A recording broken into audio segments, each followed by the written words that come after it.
जय जी। हाँ जी, शुरू करते।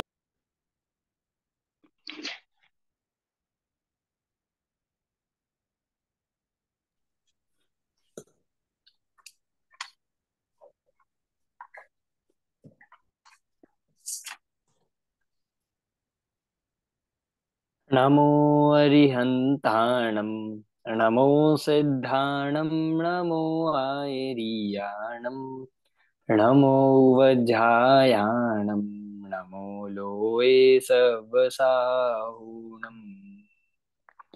वन्दो ज्ञानानन्दकर नेमि चंद गुणकन्, माधव वंदित विमल पद पुण्य पयोनिधिनन्।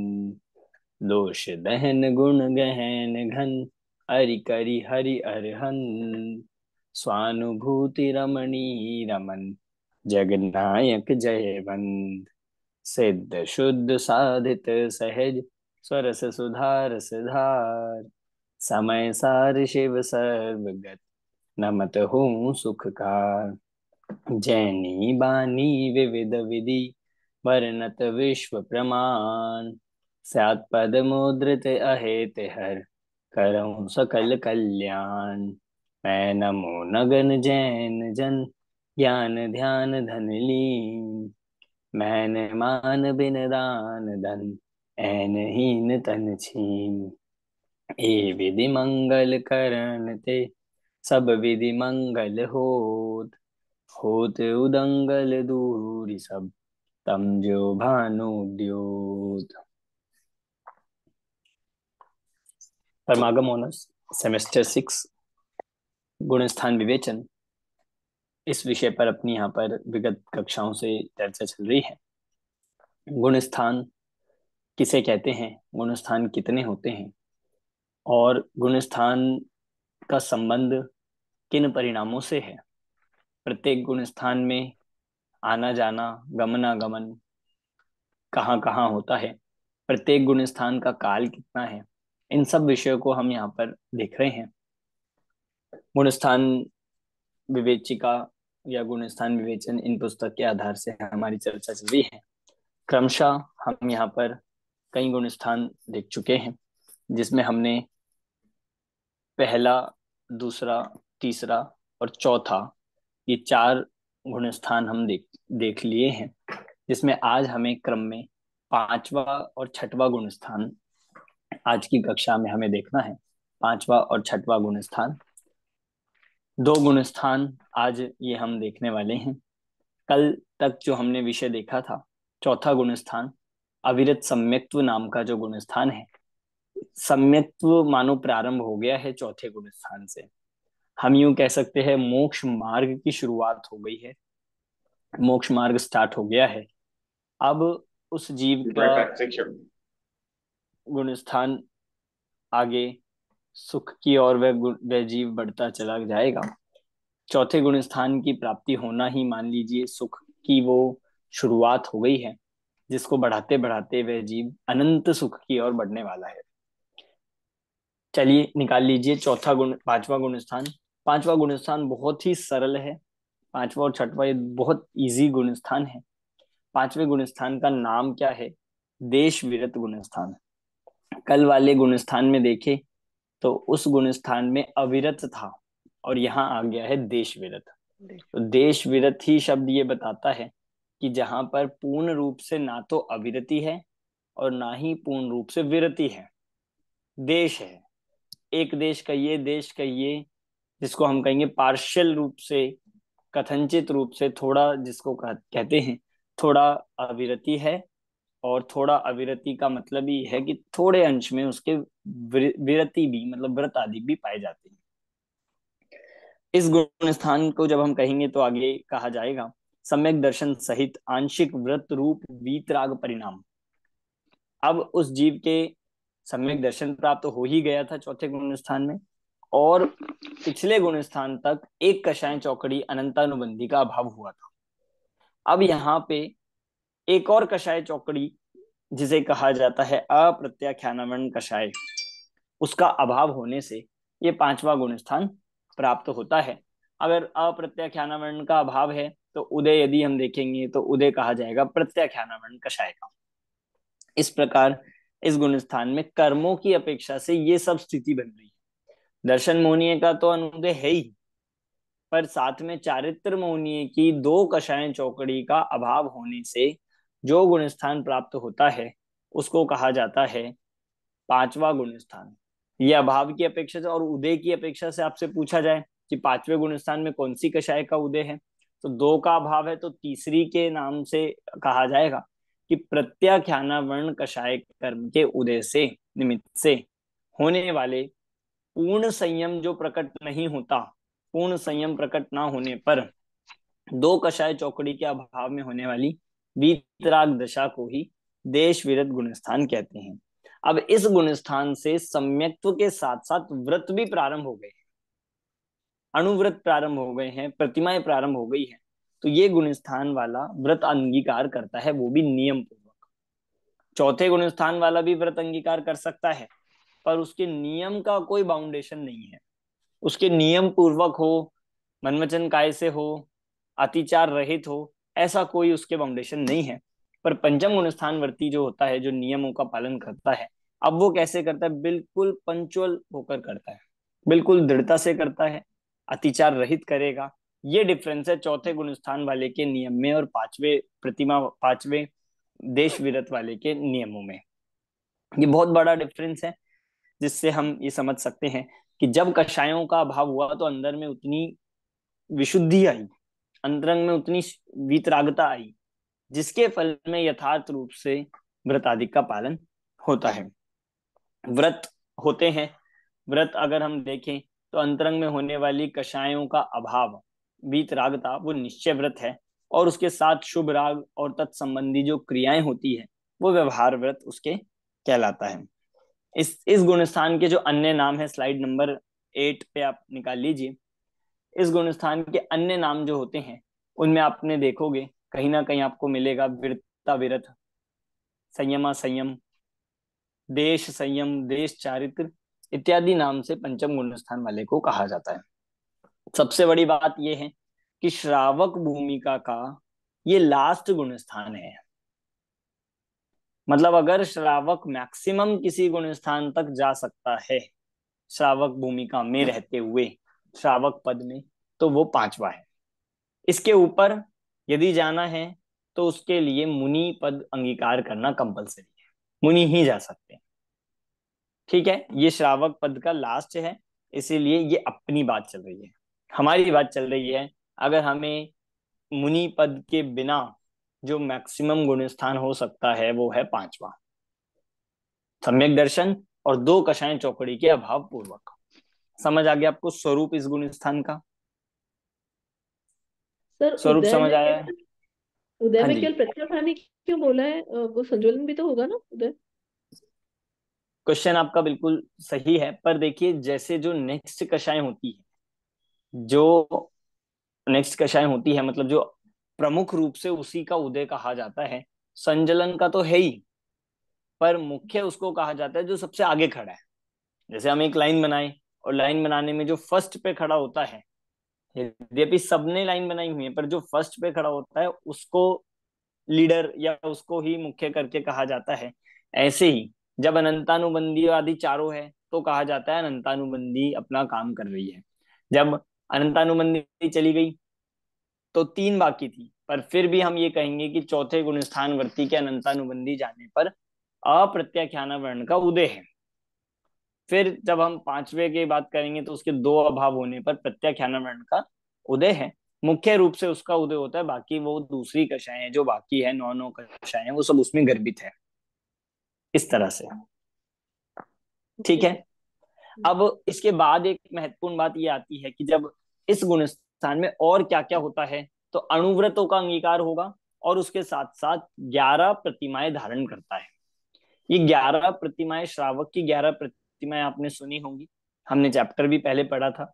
11 प्रतिमाएं हैं ये, श्रावक के होने वाले नियम या जो उसकी प्रतिज्ञाएं हैं उनको 11 लेवल्स में बांटे। अब पांचवा गुण स्थान है ना, अब पांचवे गुण स्थान में भी हम यूं कह सकते हैं 11 तरह के जीव मिल जाएंगे।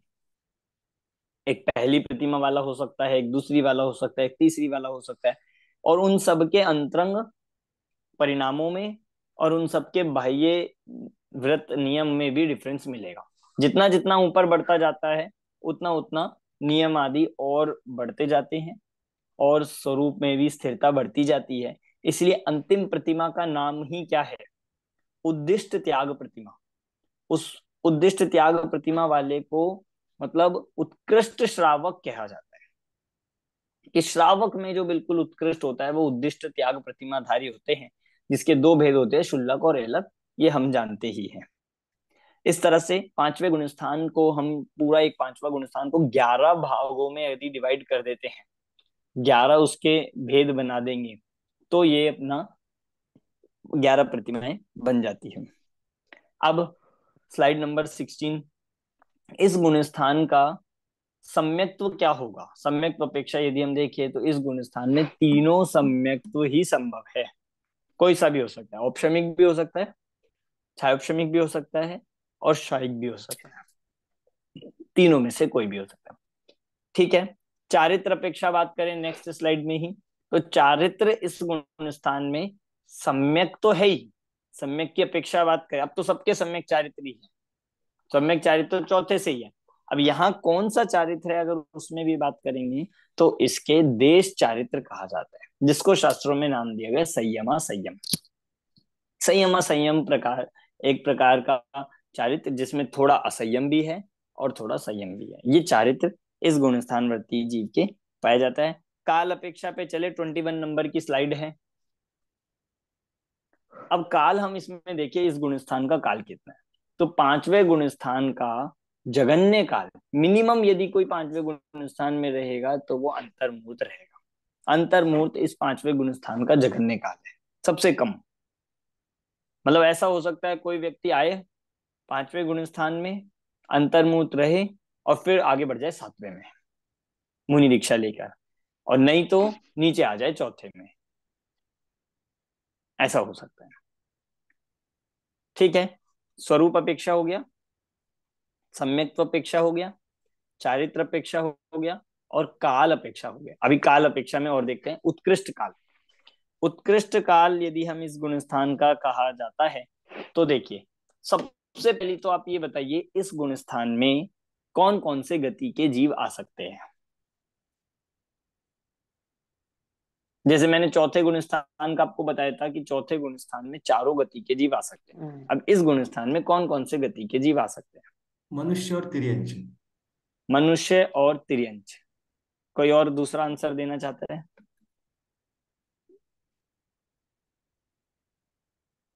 देव और नारकी को क्या दिक्कत है पांचवा गुणस्थान होने में?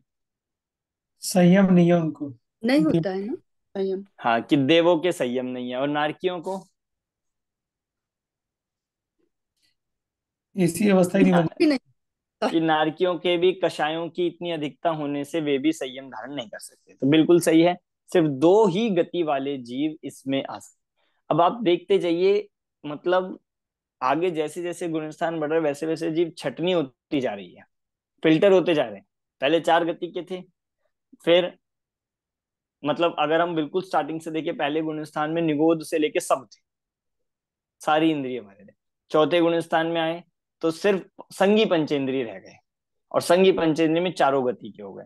पांचवें में आए तो अब संगी पंचेंद्रिय चारों गति में भी और कम होके हो गए, दो गति वाले जीव, सिर्फ मनुष्य और तिर्यंच।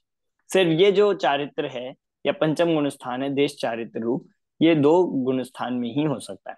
अब आप पूछोगे तिर्यंचों के कैसे होगी प्रतिमा?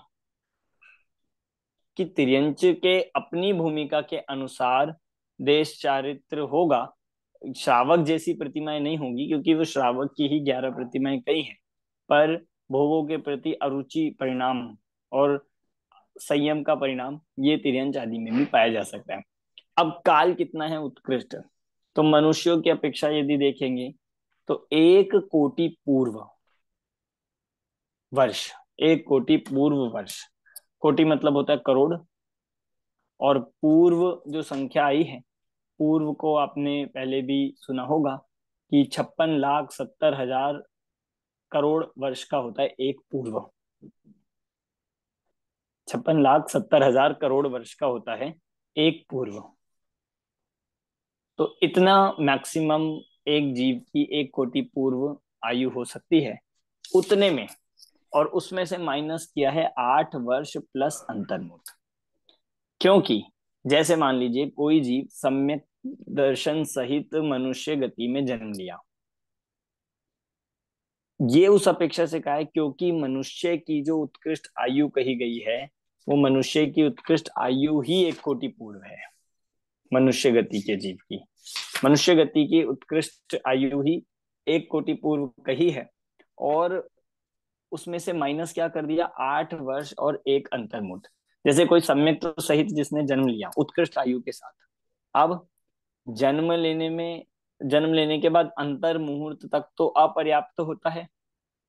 तो अपर्याप्त अवस्था में तो पंचम गुण स्थान होगा नहीं। हमने कल पढ़ लिया था कि जन्म लेते ही चौथा गुण स्थान होता है, अगर कोई पीछे से लेकर आ रहे हैं तो चौथा गुण स्थान हुआ। अंतर्मूर्त तो ये हो गया माइनस। फिर 8 वर्ष तक भी कोई भी श्रावक, कोई भी मनुष्य वह व्रत लेने के योग्य नहीं होता 8 वर्ष की आयु तक। तो 8 वर्ष हो गए, अंतर्मूर्त माइनस हो गए, और 8 वर्ष में गर्भ काल भी शामिल है। गर्भ काल सहित 8 वर्ष प्लस अंतर्मूर्त, इतना माइनस कर दे हम, पूरी मैक्सिमम जो मनुष्य की आयु है एक कोटि पूर्व। और एक कोटि पूर्व भी जो आयु मतलब हो सकती है, उस आयु की अपेक्षा से ये पंचम गुण स्थान रह सकता है। ठीक है। और तिर्यंचों की अपेक्षा भी, तिर्यंचों की भी उत्कृष्ट आयु एक कोटि पूर्व कही गई है। तो उसमें से भी अंतर्मूर्त जो उनको पर्याप्त होने के लिए काल होता है, उतना माइनस करके तिर्यंचों का भी, तिर्यंचों की अपेक्षा से भी पंचम गुण स्थान का उत्कृष्ट काल एक कोटि पूर्व माइनस अंतर्मूर्त बनता है। सर यहाँ सम्मूर्छन तिर्यंच लिखा है। सम्मूर्छन तिर्यंच की अपेक्षा से 3 अंतर्मूर्त कम एक कोटि पूर्व है। मतलब सम्मूर्छन तिर्यंच जन्म की अपेक्षा से ये कहा है, उनकी अपेक्षा से 3 अंतर्मूर्त कम ये लगेगा इसका उत्कृष्ट काल। सर उसका मतलब क्या है सम्मूर्छन तिर्यंच? सम्मूर्छन एक प्रकार से हम ये कहेंगे कि सम्मूर्छन जन्म वाले मनुष्य और तिर्यंच ये जीव जो जन्म लेते हैं, और भी तो तिर्यंच में अनेक प्रकार के, सम्मूर्छन ये होता है जो शुद्र भव वाले। अब इनकी भी उत्कृष्ट आयु की अपेक्षा से कहा है, सम्मूर्छन वो जीव होते हैं, आपने सुना होगा कि जो हमारे शरीर में और तिर्यंचों के शरीर में हमारे ही शरीर के आकार के, बिल्कुल उसी रूप रंग के, वो भी संगी, वो भी संगी पंचेंद्रिय, पर है सम्मूर्छन, सम्मूर्छन जन्म हुआ है। ऐसे जीव जन्म लेकर वे भी पंचम गुण स्थान तक मतलब उनका भी हो सकता है, वो उस तरह के जीव होते हैं। तो उनके भी कहा गया है 3 अंतर्मूर्त कम एक कोटि पूर्व, और सामान्य तिर्यंचों की अपेक्षा से एक कोटि पूर्व माइनस अंतर्मूर्त। ठीक है, ये हो गया इसका इस गुण स्थान का काल। और मध्यम काल कितना बन जाएगा कि अंतर्मूर्त से लेकर, जगन्य अंतर्मूर्त था, अंतर्मूर्त से लेकर एक कोटि पूर्व माइनस अंतर्मूर्त तक जितने बीच के भेद है, वो पंचम गुण स्थान का ये कहा जाएगा मध्यम काल है। मध्यम काल ये कह दिया है। ठीक है, सम्मूर्छन जीव की अपेक्षा से ये बात दे दिया। और सम्मूर्छन जीव का उदाहरण यदि हमें चाहिए तो आप लगा सकते हो, जो स्वयंभू रमण समुद्र में तिर्यंच जो वो महामत्स्य के जो जीव होते हैं, वे सब सम्मूर्छन होते हैं, और उनको भी पंचम गुण स्थान तक कहा गया है। पंचम गुण स्थान तक वहां भी होता है, हो सकता है। तो इस अपेक्षा से ये बात लगेगी। अब गमनागमन, इस गुण स्थान से कहाँ कहाँ जा सकते हैं। गमन सबसे पहले 5वें गुण स्थान से नीचे की ओर देखेंगे तो सीधा गिर के पहले में आ सकता है, अनंतानुबंधी के उदय से दूसरे में आ सकता है, सम्यक मिथ्यात्व के उदय से तीसरे में आ सकता है,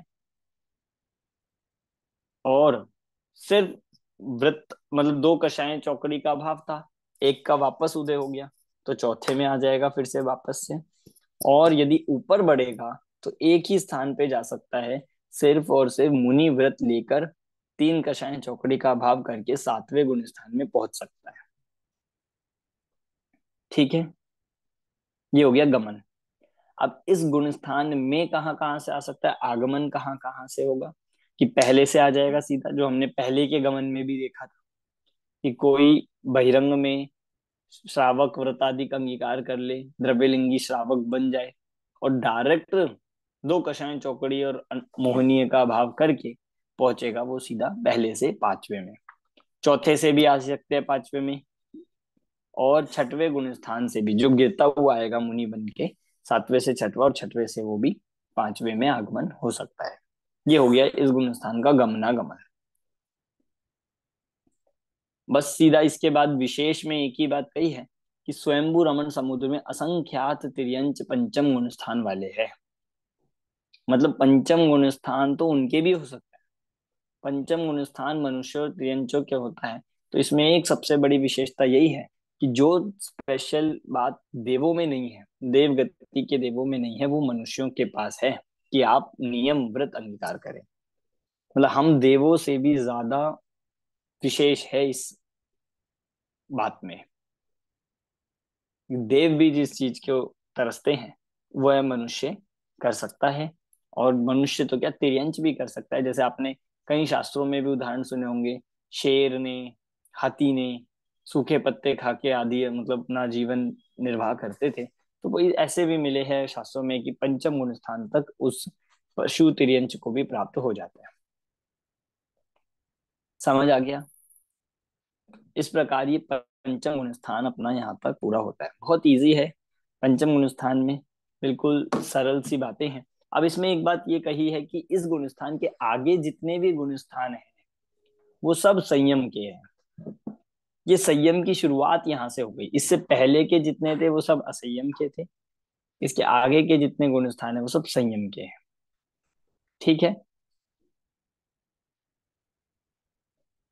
क्लियर हो गया आपको ये 5वां गुण स्थान? कोई डाउट है 5वें गुण स्थान में? किसी को भी कोई प्रश्न हो तो आप पूछ सकते हैं। जिनकी वीडियोस ऑफ है आप लोग को भी समझ में आ रहा होगा। ठीक है, अब हम चलते हैं 6वें गुण स्थान की तरफ।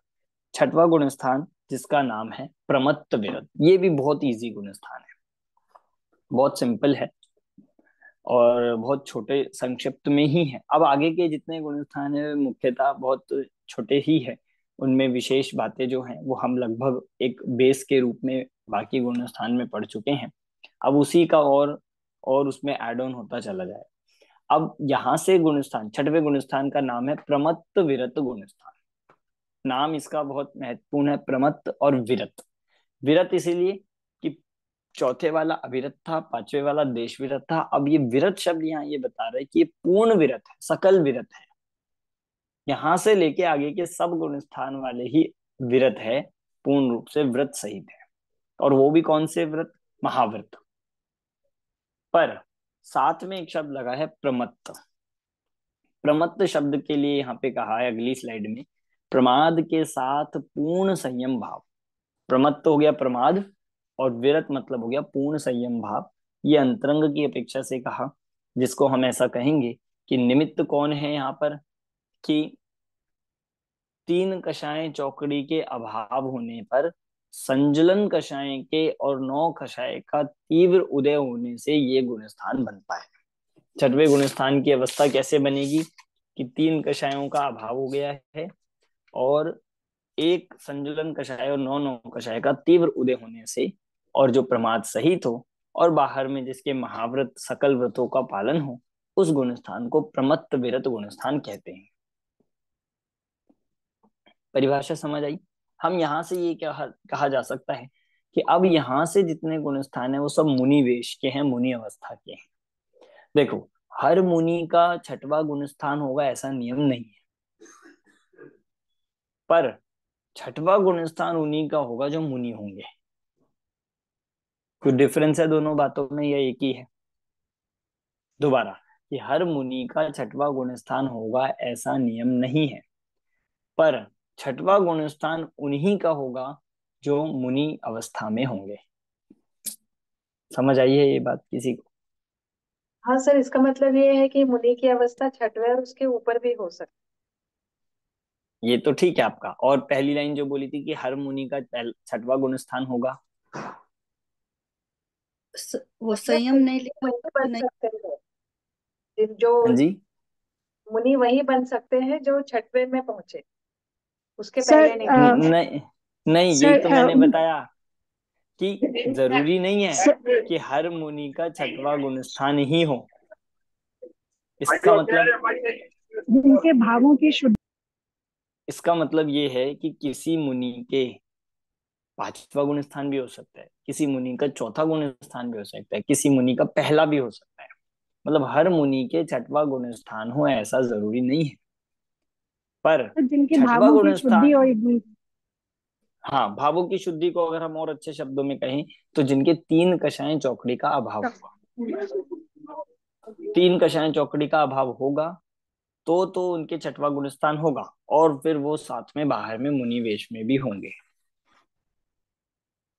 और उससे पहले के जिनके छठवें तीन कषाएं चौकड़ी का भाव नहीं है, फिर चाहे बाहर में वो मुनि भी क्यों ना हो, तो उनके छठवां गुण स्थान नहीं बनेगा। तो वो तो सिर्फ छठवें सातवें में झूलते हैं ना, बस मोस्टली। नहीं, यही यही मैंने ये बता रहा हूँ कि अंतरंग में अगर दो कषाएं चौकड़ी का अभाव है और बाहर में मुनि वेश लिया हुआ है, तो छठवां गुण स्थान नहीं बनेगा, पांचवा गुण स्थान वाले मुनि कहलाएंगे। यद्यपि वो प्रमुखता से पांचवा गुण स्थान श्रावक का होता है, पर मुनि भी यदि कोई दो कषाएं चौकड़ी सहित अभाव सहित है तो उनके भी बन जाएगा। ऐसा अजय जी समझ आ गया ये? नहीं, छठे से सातवें, सातवें से छठ में आते हैं ना डायरेक्ट, इसलिए वो दो कशे चौकड़े का वो तो रहेगा 100%। तीन कशे हाँ, वो चौकड़े का। तीन का तो रहेगा, पर मैं उनके लिए कह रहा हूं कि जो नीचे से शुरू हुआ,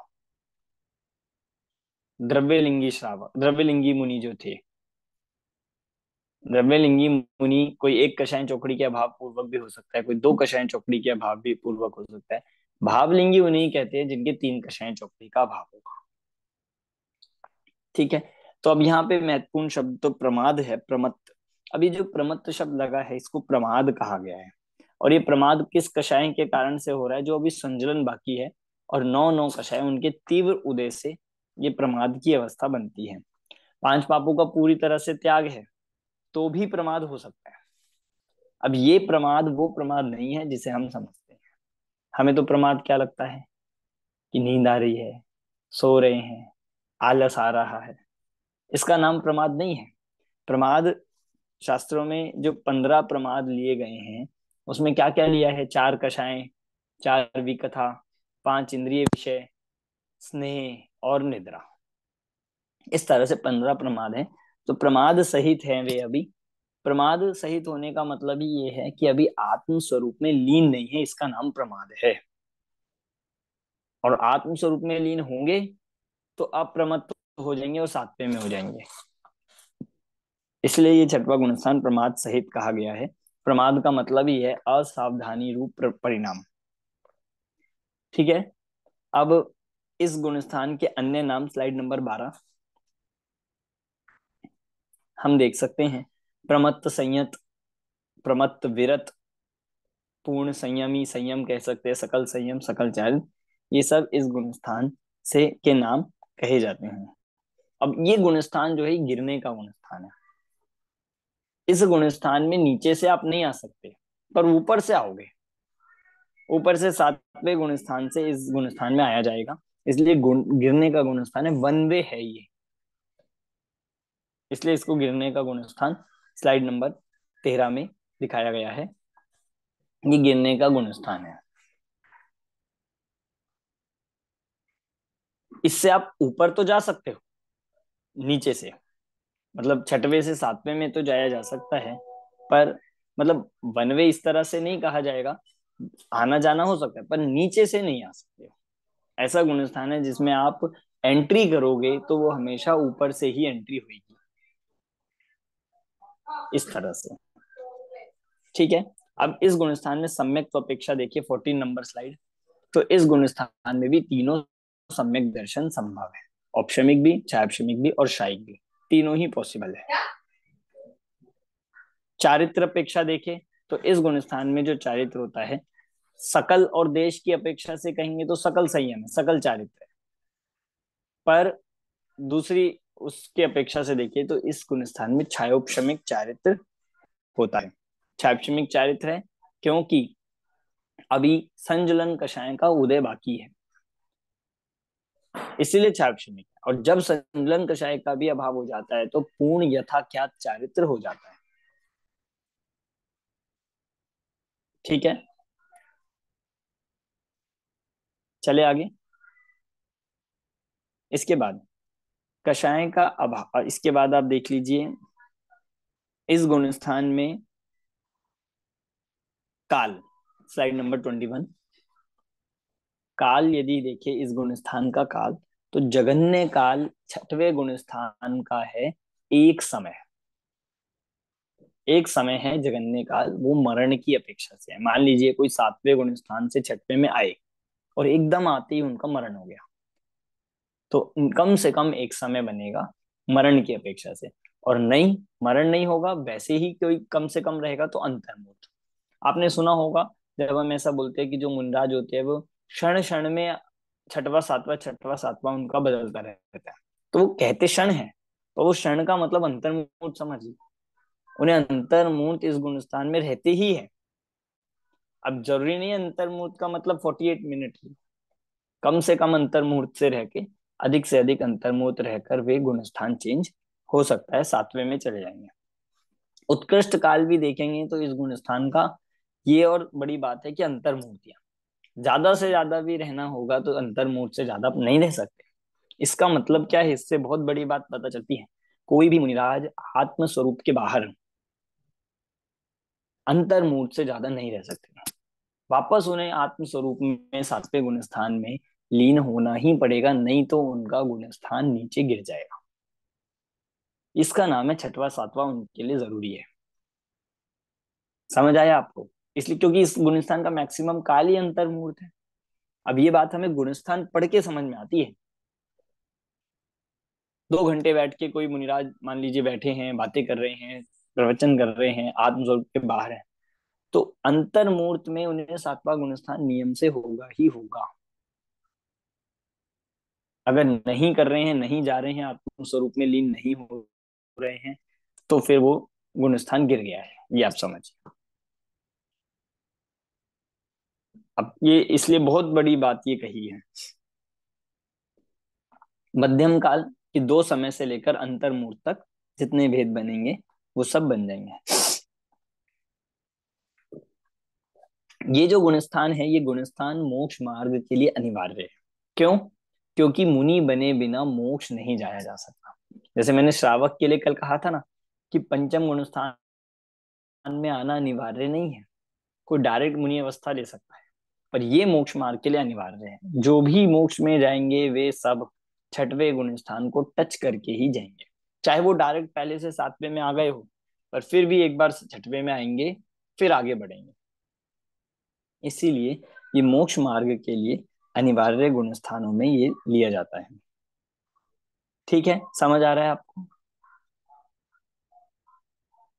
सर ये जो आपने बताया कि जैसे प्रवचन के टाइम में अगर वो 48 मिनट्स में नहीं जा रहे हैं तो वो नीचे गिरेंगे, तो वो उनकी मुनि दशा तो रहेगी ना, मतलब वो नीचे गिर गए तो भी वापस आ ही जाएंगे छठवे में, ऐसा कुछ? ऐसा थोड़ी होगा कि वो उनका मुनि चीज जो जरूरी है नहीं है।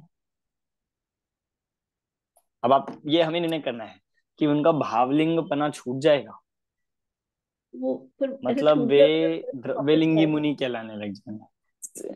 मुनि वेश तो है, मुनि अवस्था तो रहेगी, पर मुनि धर्म चला गया। मतलब आप इसलिए वास्तव में तो जो भाव लिंग है वो ही मुनि लिंग है। इसीलिए जो वास्तविक सच्चे मुनिराज होते हैं वे किसी भी चीज के लिए बाउंड नहीं होते हैं। आपको प्रवचन करने हैं, आपको कुछ करना है, तो अंतर्मुहूर्त से ज्यादा उनके लिए कोई भी चीज ही नहीं गई। यहाँ तक कि आप जिनवानी में देखोगे निद्रा भी जो होती है उनकी, सोते भी हैं, क्योंकि सोने में तो गुण स्थान बदलेगा ही नहीं, मतलब बढ़ेगा ही नहीं, सातवें में कैसे जाएंगे। तो सोते समय भी इसलिए कहा गया इसलिए उनका निद्रा का भी मैक्सिमम समय अंतर्मुहूर्त कहा गया है। ये अनिवार्य है। अब स्लाइड नंबर आप 27 खोलिए, उसमें हमें दिख जाएगा आपका समाधान। अगर छठवें में अंतर्मुहूर्त से ज्यादा रहे तो और सातवें में गमन ना हो तो क्या होगा? पहले, नियम से नीचे पंचम आदि गुण स्थान में गमन, और ये उनके लिए डाउनफॉल है, ये उनके लिए सुख में कमी है। शायिक ना हो तो चौथे से नीचे भी जा सकते हैं, अब यहां तक भी हो जाएगा, चौथे से पहले में भी आ जाएंगे, ये पता भी नहीं चलेगा, मिथ्यात्व में भी आ सकते हैं, और बाहर में मुनि है। इसीलिए बहुत मुनि धर्म को, मुनि स्वरूप को समझना बहुत अनिवार्य है, जो बन रहा है उनके लिए भी और जो उनकी पूजा कर रहे हैं उनके लिए। तो सर रात में 48 मिनट्स के बाद पहले आत्मस्वरूप में चले जाए, फिर वापस नेक्स्ट 48 मिनट्स की नींद ले सकते हैं, जैसे दोपहर कितनी नींद कुछ कही जाती है ना अपने, या सिर्फ हाँ 48 मिनट्स ही? मतलब वो ले सकते हैं, पर एक बार में जो कहा गया है अधिक से अधिक वो 48 मिनट का ही है, मतलब अंतर्मुहूर्त 48 मिनट से भी कम होता है अंतर्मुहूर्त, उतना ही उनके लिए उत्कृष्ट कहा गया है कि वो शयन का जो समय है, वैसे ही उनको अल्प निद्रा होती है, इसीलिए ये बात उनके लगेगी।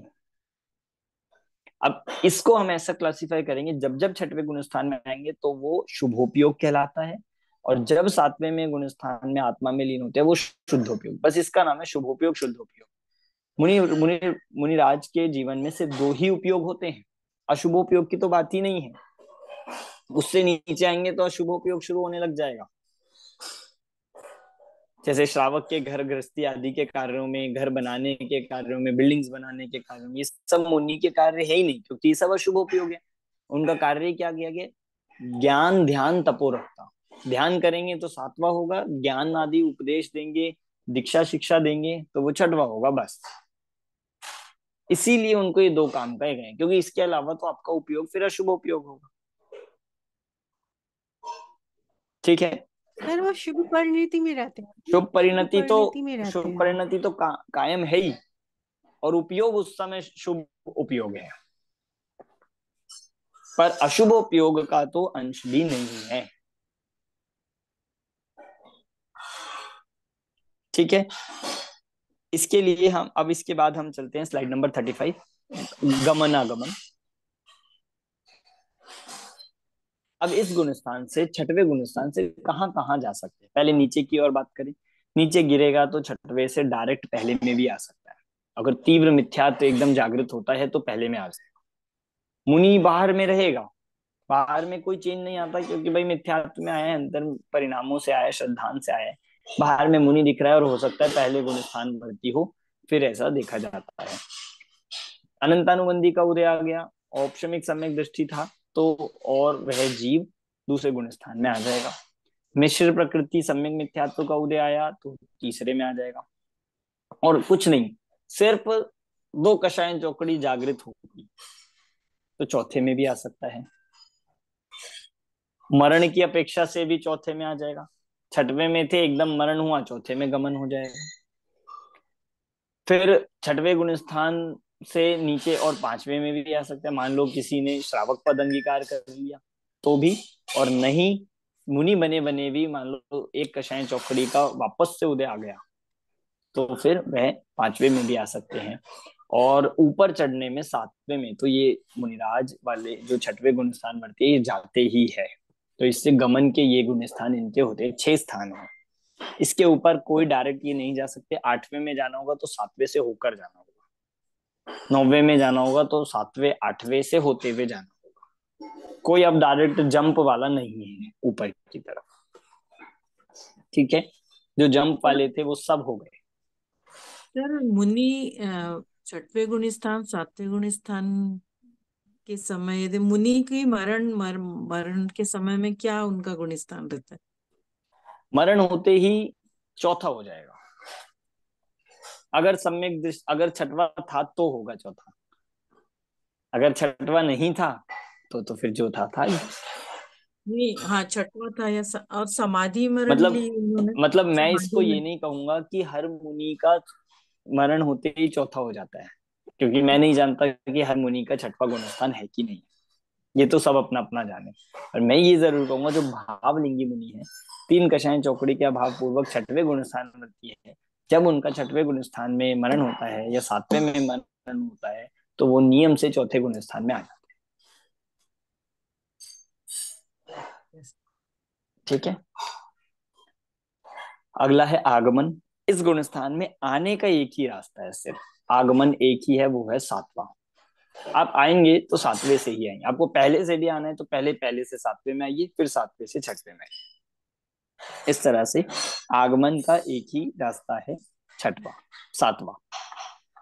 ठीक है। कुछ विशेष बातें इस गुण स्थान में आप ये देख लीजिए कि इस गुण स्थान में जितनी भी रिद्धियों का उपयोग होता है, रिद्धियां, मुनिराज के पास कोई रिद्धि है, वो सब मुनिराज छठवें गुण स्थान में ही होगा, सातवें में कोई रिद्धि का उपयोग नहीं होगा। ठीक है। इसके साथ मैं और चीजें भी ऐड कर लेता हूँ। जितने भी 28 मूल गुणों का पालन है, लिया वह भी है आगे, 28 मूल गुणों का पालन है, वो सारा पालन छठवें गुण स्थान में होता है। देख के रखना, देख के उठाना, आहार लेना, ये सब छठवें गुण स्थान का काम है। और हर अंतर मुहूर्त में उन्हें वापस से सातवें में झूलना है, जो लिखा है ना, झूलने वाले मुनिराज, ऐसा उनके चलता रहता है। तो इस तरह से ये विशेष ये कहा है। फिर एक बात इसमें, ये स्लाइड नंबर 39 में ली है, बहुत कोई मुनिराज बहुत दिन से दीक्षित हो, बहुत पुराने से दीक्षित हो, तो उनका गुणस्थान ज्यादा होगा, ऐसा कोई नियम नहीं है। ठीक है। संघ की व्यवस्था में तो काल की अपेक्षा से उनको सीनियर जूनियर माना जाता है, जिसने जितने समय में दीक्षा ली थी, जितनी पुरानी ली थी, संघ में तो। पर गुणस्थानों का बिल्कुल सिस्टम अलग है।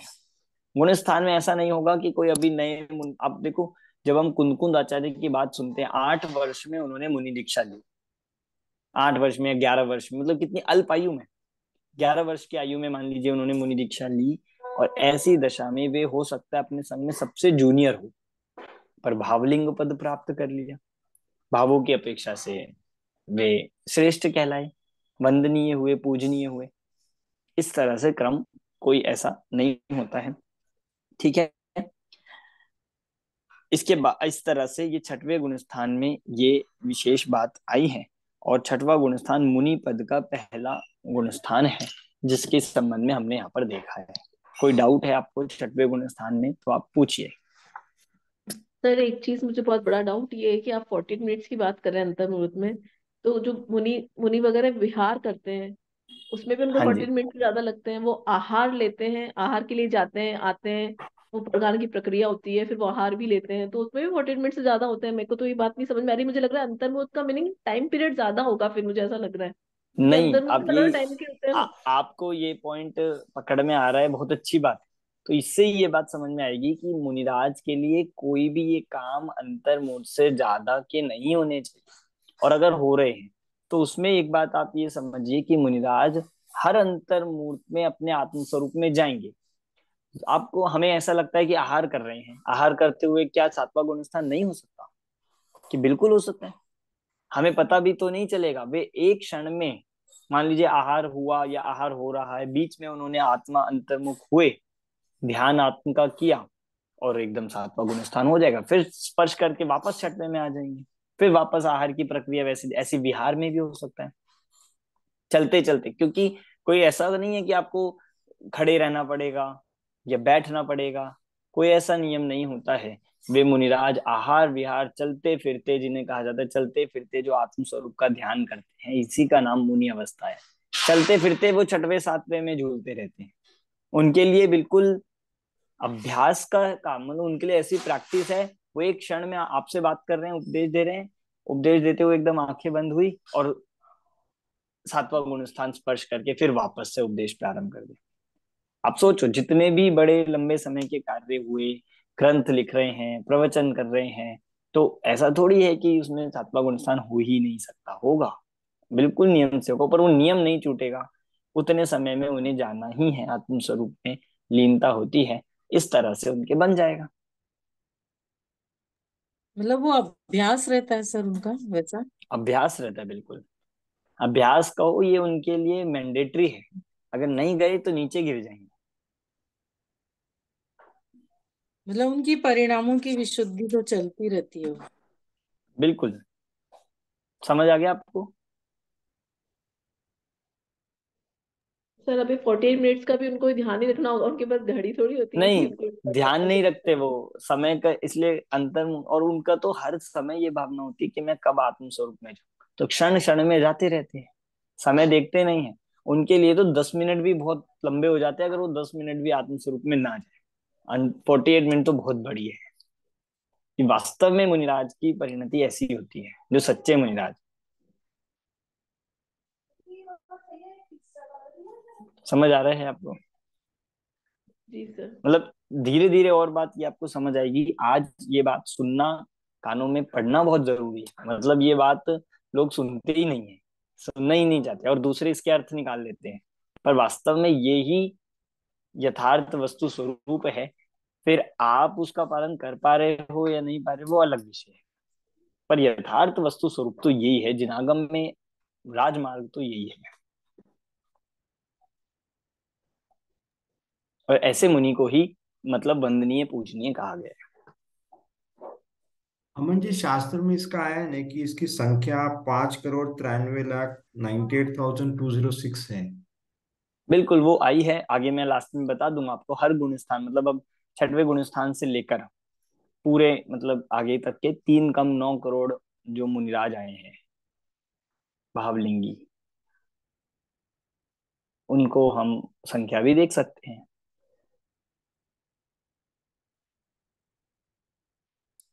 और कोई डाउट है किसी को? समझ में आया है आपको? सर ये अपने आप होता है या ऐसा करना पड़ता है? अपने आप होता है। हाँ। उनके लिए ये इतना सहज है, हाँ। जैसे हमें बैठे बैठे एकदम अपने घर की परिवार की याद आती है और करना नहीं पड़ता और सहज होता है। ऐसे उन्हें बैठे बैठे आत्म स्वरूप की तरफ उनका उपयोग जाता ही जाता है, सहज बन गया है अभ्यास ठीक है सर। करके। इसलिए तो जिनको कोई श्रम ना करना पड़े वे ही श्रमण कहलाते हैं। सर नहीं, प्रवचन में एक बार कनेक्शन हो गया तो फिर वो छोड़ते नहीं इसको, कनेक्शन को पकड़। हाँ हाँ।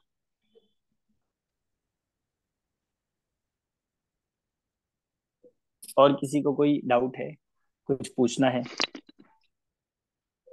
मधु जी आपका म्यूट है प्रवचन शायद। करते करते भी यही हुआ ना, इसका मतलब कि वो ध्यान रख कर लेते होंगे, क्या ऐसा हो सकता है? बिल्कुल करते ही है, करते ही है आत्म स्वरूप को, क्योंकि वे आत्मा को स्पर्श करके ही प्रवचन करते हैं, उसका अनुभव करके। इसे कहते हैं कि स्वानुभव से बोले हैं उन्होंने शब्द।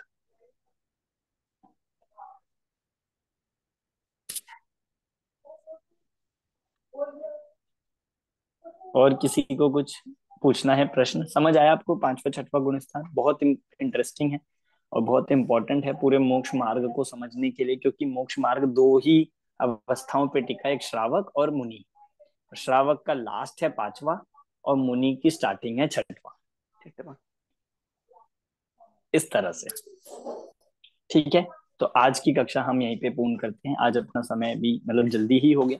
कल हम सातवें, आठवें और नौवें, 10वें, ये चारों गुण स्थान एक साथ लेंगे। आप बिल्कुल भी घबराइए मत। 4 गुण स्थान आपको सीधा एक तो साथ हम लंबी चढ़ाएंगे। लंबी क्लास होगी फिर? क्लास नहीं लंबी होगी कल? नहीं, इतनी ही क्लास में हो जाएगा, चिंता मत करिए। ओके। अब अपना सर ज्यादा विषय शेष नहीं है, हो जाएगा। सर ये 7 पॉइंट्स जो हैं जिन पे लिखना है गुण स्थान, हर गुण हाँ स्थान जी, के बारे में, वो ये एक मैं बार। बता देता हूँ, आप एक बार नोट कर लीजिए। एक मिनट।